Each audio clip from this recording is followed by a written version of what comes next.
Dewasa ini pertumbuhan perekonomian di Kota Bandung cukup pesat. Salah satu faktor yang menunjang pesatnya perekonomian di Kota Bandung adalah lahirnya wirausahawan muda yang sukses dalam membangun usahanya. Salah satu wirausahawan muda yang sukses membangun usaha kafenya adalah Ramaja Nitra. Kita lihat yuk bagaimana kesuksesan Ramaja Nitra dalam membangun usaha kafenya.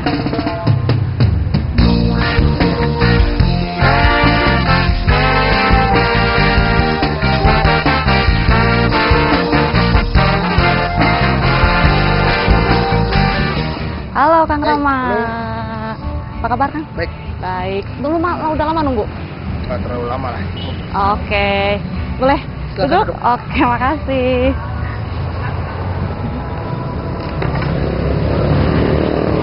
Ya, inilah pemirsa Ramaja Nitra, salah satu wirausahawan muda yang cukup sukses dalam membangun usahanya di Kota Bandung.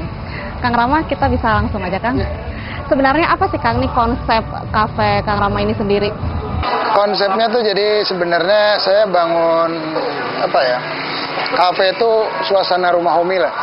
Karena basicnya saya dulu pernah tinggal di sini dan saya juga tidak mau terlalu banyak merubah struktur bangunannya, dan ini bangunan juga masih bangunan Belanda, jadi sayang kalau terlalu banyak dirubah.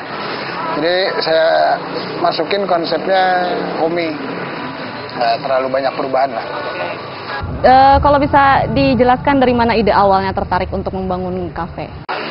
Kafe itu sebenarnya gini, saya cuma ada pemikiran bahwa untuk usaha yang nggak akan ada pernah matinya tuh berkuliner. Kuliner kita, usaha makanan tuh dari hari ini sampai kita tua, kita akan selalu cari makanan. Hanya itu aja sih, nggak kurang nggak lebih, sisanya ya ada cuman sekedar hobi lah. Kenapa bisa tertarik di bisnis kuliner? Padahal kan di Bandung sendiri banyak ide-ide kreatif. Kenapa memilih kuliner? Untuk kuliner sendiri, kuliner kan tuh banyak macam ya. Ada Eropa, ada Asia. Kalau saya lebih kepada sebenarnya menjual masakannya tradisional. Jadi walaupun saingan banyak ya, kita ibaratnya untuk pengusaha tuh kita udah punya jatahnya masing-masing lah, nggak akan ada yang saling tarik untuk masalah rezeki. Paling saya hanya meluangkan hobi saya suka masak. Kenapa nggak saya coba lakukan itu untuk sebuah kegiatan yang menghasilkan, itu aja. Lalu strateginya gimana sih hingga sampai bertahan di perkembangan di tengah persaingan yang cukup ketat di Kota Bandung? Banyak kafe-kafe di Kota Bandung yang juga berkembang dan menarik dengan caranya sendiri gitu Mas Rama. Jadi untuk itu kita dituntut sebagai orang yang ada di dunia kuliner itu, tuntutannya tuh selalu inovatif. Kita selalu bikin makanan yang bikin orang tuh penasaran apa sih, dan itu yang menggali konsumen selalu datang ingin mencoba. Ada makanan baru apa, ada menu baru apa. Sisanya ya kita harus ada target marketnya lah ya. Target marketnya itu dalam artian gimana cara kita memaintain orang yang sering kesini biar mereka pun nggak pergi gitu. Hanya itu aja. Berarti salah satunya adalah ide-ide baru, yaitu inovasi-inovasi terbaru itu ya. Lalu berarti dari inovasi itu tentu saja dihasilkan menu unggulan dari kafe Kang Rama ini sendiri. Itu bisa diceritakan Mas, bagaimana? Jadi pertamanya tuh saya gini, saya mau jualan kopi. Saya tuh mau naikin produk kopinya di sini, tapi ketika orang lagi ngopi itu kan biasanya suka nanya cemilan ya kan. Nah si cemilannya itu saya lebih menjual, ada produk saya namanya seblak. Seblak itu kerupuk, bahannya kerupuk yang direbus dikasih bumbu. Bumbunya ya bumbu-bumbu tradisional, bawang merah, bawang putih. Ketika ada konsumen saya coba untuk tawarin produk seblak ini, dan ternyata dia excited. Dia bilang ini cukup enak dan ini bukan makanan yang terlalu mahal untuk dinikmatin. Terus ya akhirnya lama kelamaan produk itu ditanyain, Saya belum masukin menu waktu itu. Sampai akhirnya saya masukin menu, ternyata banyak orang yang tertarik untuk membeli. Dari kalangan mahasiswa, anak kecil, sampai yang sudah kerja. Belum ke masukin seblak ke dalam itu dari mana sih Mas bisa mengangkat seblak?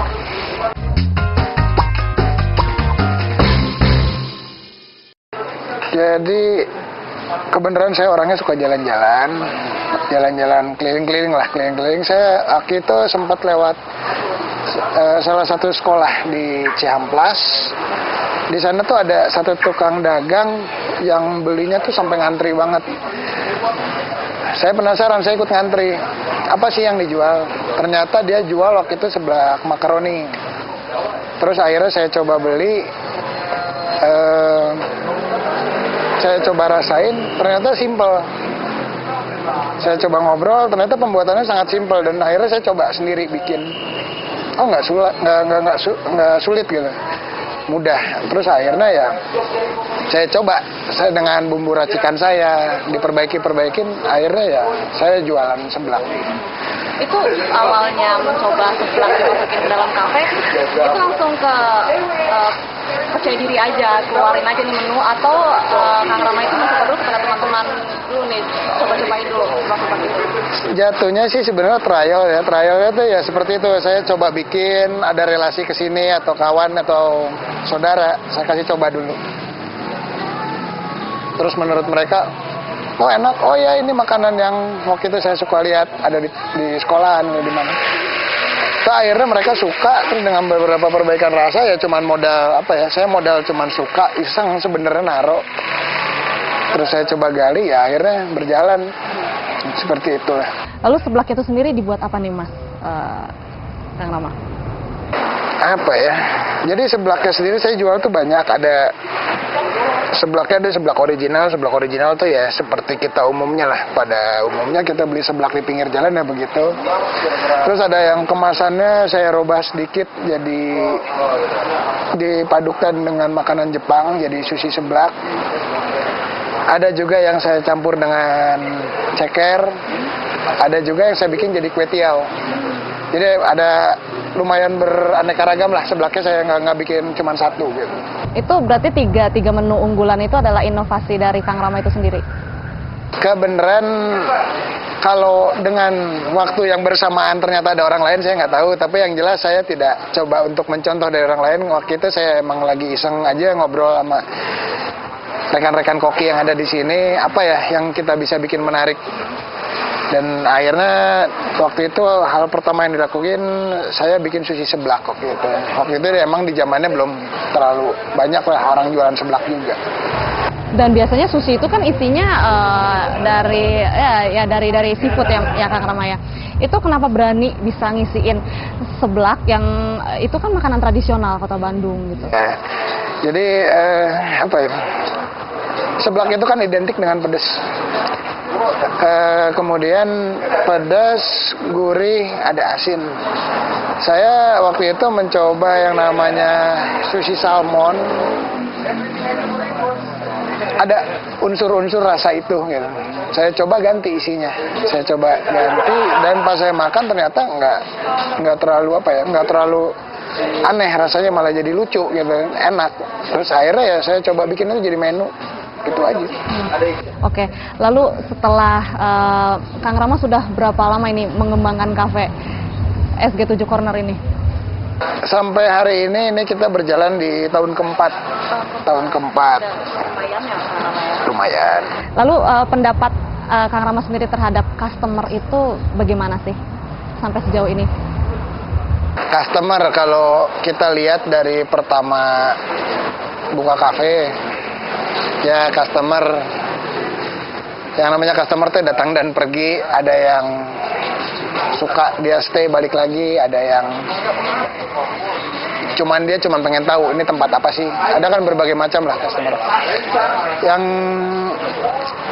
Yang saya lihat customer di sini tuh di daerah saya membuka kafe ini, yang jelas mereka tuh mencari tempat yang nyaman, tempat yang bisa kumpul dengan teman-temannya, tanpa mengeluarkan rupiah yang terlalu besar. Itu yang mungkin saya ambil, saya lihat gitu dari orang yang datang tuh apa sih yang mereka inginkan tuh apa. Itu yang saya coba buat di sini. Dikonsepin di kafe ini pada akhirnya. Oke, baik. Lalu dari dilihat dari wilayahnya tadi dan pangsa pasar itu sendiri, Kang Rama sebenarnya ngejar pangsa pasar yang bagaimana nih? Kalau di sini saya ngejarnya untuk kalangannya mahasiswa kali ya. Mahasiswa karena kalau kantor mungkin bisa aja kantor, tapi karena di sini wilayahnya terlalu banyak kantornya itu berupa bank, orang di bank itu kan istirahat jarang yang bisa keluar. Otomatis yang lebih banyak datang ke sini tuh ya mahasiswa yang setelah kuliah mau ikut kerjain tugas atau apa sembari ngopi, sembari makan. Jadi saya lebih kejarnya untuk mahasiswa. Untuk mahasiswa. Lalu bagaimana sih supaya Kang Rama tahu nih customer tuh pinginnya apa gitu? Di sini ada cara-cara seperti apa yang Kang Rama? Jadi waktu kita running dari tahun pertama sampai masuk tahun kedua, kita tuh nggak pernah berhenti untuk namanya bagian kertas untuk kritik dan saran. Dan kritik saran tuh mungkin kalau ada beberapa bagian besar hanya kritik saran sudah gitu kan. Tapi kalau saya kebenaran itu merupakan input lah buat saya. Jadi setiap akhir minggu saya kumpulin, saya baca apa sih. Ada yang mungkin ada yang komennya ya flat, oke cukup lah. Tapi buat saya cari yang ibaratnya kritiknya agak pedes. Karena buat saya kritikan itu yang membangun. Dan itu yang saya jadikan input untuk bagaimana mengelola kafe ini. Lalu ada berapa menu unggulan nih Kang di SG7 Corner ini dari makanan dan minumannya sendiri? Kalau dibilang unggulan sebenarnya average lah. Jadi dalam artian bahwa kalau seblak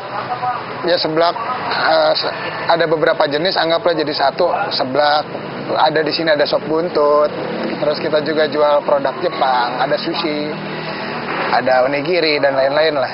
Tapi kalau untuk dibilang unggulan mungkin sampai hari ini masih seblaknya. Nah, lalu dan minumannya sendiri? Kalau minuman kita punya yang agak-agak unik ya.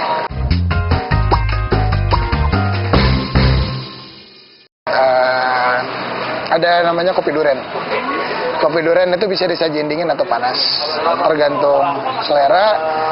Yang apa ya, yang mungkin masih banyak juga lah, orang nggak terlalu banyak jual juga. Jadi kayak gimana tuh Kang kopi duren itu sendiri? Kopi duren itu sebenarnya simpel. Kopi espresso 30 ml. Kita paduin sama susu yang sudah diboil sekitar 60 ml.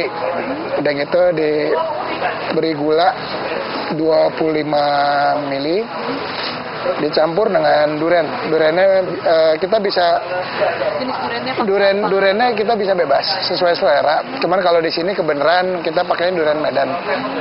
Duren Medan karena buat saya duren Medan ini aroma durennya cukup kuat. Jadi dicampur dengan, biasanya kalau untuk gelas panas itu saya campur 2 sendok teh. Durennya itu 2 sendok teh. Kalau untuk minuman dingin 4, karena kalau minuman dingin nggak terlalu berasa durennya. Dan sampai saat ini gimana tuh Kang Rama untuk minumannya kopi durian ini di customer itu sendiri? Jadi kalau kita bicaranya duren lah ya. Kalau kopi umum duren agak menjadi pembahasan karena duren ini masih ada sebagian orang pro dan kontra. Ada yang jijik untuk makan duren, ada orang yang gila duren.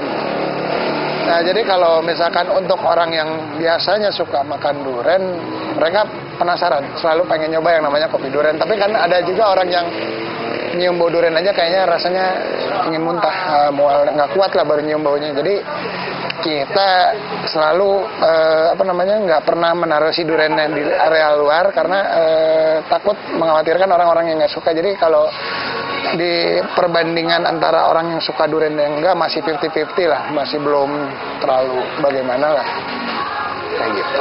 Selain kopi durian, ada lagi nggak sih menu minuman sendiri yang jadi andalan di kafe ini? Apa ya? Kebanyakan sih kita masih ngejualnya kopi. Kopi ada melon frappuccino, terus ada kopi dengan campuran rasanya banana, terus ada. Jadi Kang Rama ini lebih berani ke kopi dan mencampurkan kopi dengan rasa buah itu sendiri gitu. Ya. Oke, baik. Cukup menarik. Dan apa nih Kang Rama, ada rencana ke depan nggak untuk 4 atau 5 tahun ke depan untuk usaha Mas Rama ini sendiri? Usahanya sih kalau untuk yang namanya usaha kuliner mungkin nggak terlalu banyak perubahan kali ya. Gimana untuk si kafe ini tetap berkembang maju, kita akan terima langsung input. Dan mungkin perluasan usaha mungkin saya ambil ke arah saya mau coba untuk berusaha bengkel, terus saya juga mau coba untuk mungkin nanti ada kuliner lagi tapi bentuknya mungkin nggak kafe lah, ada mungkin kita stay-nya di jalan muter. Oh, jadi pakai mobile gitu ya Kang Rama? Oke. Balik lagi ke sedikit ke menu-menu tadi, itu Kang Rama sendiri yang kalau ada orderan, Kang Rama sendiri yang memasak atau sudah mempercayakan kepada karyawan? Sementara ini sampai sekarang saya masih pegang untuk quality control karena saya masih percaya bahwa masakan itu beda tangan beda rasa. Jadi walaupun kita samakan porsi bumbu dan lain-lain, dengan cara masak yang berbeda kan hasilnya pun berbeda. Jadi kadang-kadang kalau untuk masak masih saya sendiri yang turun tangan. Masih Kang Rama sendiri? Oke. Lalu sedikit bicara pribadi nih Kang Rama, apa latar belakang pendidikan Anda itu ada kaitannya dengan usaha sekarang yang Anda kembangkan atau benar-benar berbeda dan ini hanya hobi yang terpendam lalu sekarang bisa menyalurkannya? Ini tuh sebenarnya hanya sekedar hobi ya, hobi yang dulu teman-teman suka ngumpul, suka pengen dimasakin, mau nggak mau belajar masak. Kalau untuk pendidikan sendiri saya sampai hari ini belajar di hukum. Ya, saya sangat beda. Jadi yang saya pelajari hukum, saya senang otomotif, tapi yang saya kerjakan masak. Iya. Itu gimana tuh Kang Rama kok bisa tertarik jadi kemasak gitu? Ya, apa ya? Intinya gini, saya senang melakukan pekerjaan yang hasilnya itu adalah orang lain bisa menikmati, terus orang puas dengan hasil itu. Sebenarnya basicnya hanya itu aja. Jadi kalau saya pikir bahwa hobi saya ini misalkan memasak, ternyata orang bisa menikmati hasil masak saya sudah cukup senang.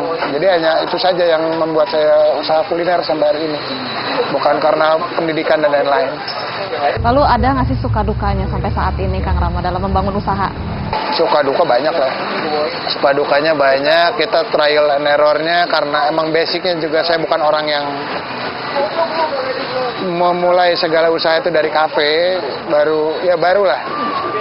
Dari 4 tahun ke belakang ini saya baru mulai. Jadi banyak yang kita terka, yang kita nggak tahu, tapi kita harus jalanin. Akhirnya kan lebih banyak namanya sifatnya apa ya? Lebih banyak ruginya, karena kita nggak tahu, kita nggak mengenal medan. Tapi ya karena punya keyakinan aja, kita punya keyakinan bahwa apapun yang kita lakukan, kalau kita lakukan dengan niat, kita lakukan dengan serius, tekun, pasti akan ada hasilnya. Hanya itu aja kok. Ini dalam waktu 4 tahun sudah membangun usaha, itu di tahun keberapa Kang Rama mengalami pasang surut permodalan dalam usaha? Untuk 1 tahun sampai 2 tahun pertama, ibarat kata itu namanya bangkar kali ya. Kalau kita bicara bisnis, sebenarnya udah nggak balik modal.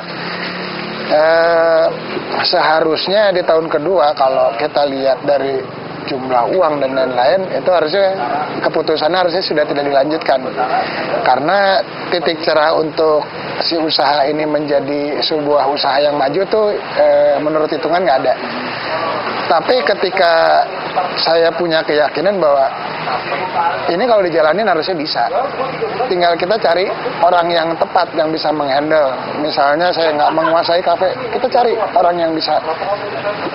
Dan akhirnya di tahun ketiga itu berjalan, dan alhamdulillah sampai hari ini udah terhitung mungkin sudah kembali, sudah bukan minus, mungkin udah di atas nol, seperti itulah. Lalu ada nggak nih Kang Rama untuk pesan terakhir kepada pemirsa semua di luar sana yang ingin juga mungkin mengembangkan usaha atau membangun usaha untuk para wirausahawan muda dalam mengembangkan usaha itu sendiri? Ada nggak sih kiat-kiat suksesnya? Kiatnya simple aja sebenarnya. Saya tidak mau atas omongan saya ini bahwa ini menjadi seseorang mendengar sehingga dia nggak mau belajar, nggak mau apa. Apapun yang dilakukan, lakukan. Tapi apa yang kamu suka, coba tekunin. Karena nggak segala sesuatunya itu akan nyambung di hidup. Mungkin seperti saya belajar tentang hukum dan lain-lain, tapi saya ternyata ada di dunia kuliner. Itu bukan dua hal yang nyambung, tapi kalau kita emang suka di suatu hal, kita tekunin, itu nggak akan jadi mubazir, kita pasti akan bisa maju kok. Jadi ya kalau mau melakukan usaha, jangan pernah berpikiran bahwa ketika kita melakukan trial and error, misalkan bilanglah 1 tahun pertama, kalau tidak ada hasil, bukan berarti bisnisnya yang salah, caranya yang salah, kita belum nemuin caranya. Tapi kalau kita udah bisa nemuin itu akan berjalan dengan baik. Jadi ya tekunin lah apa yang orang suka, apa yang dia pikir itu akan berhasil, dilakuin pasti berhasil. Baik, terima kasih Kang Rama sekali lagi. Terima kasih waktunya Kang.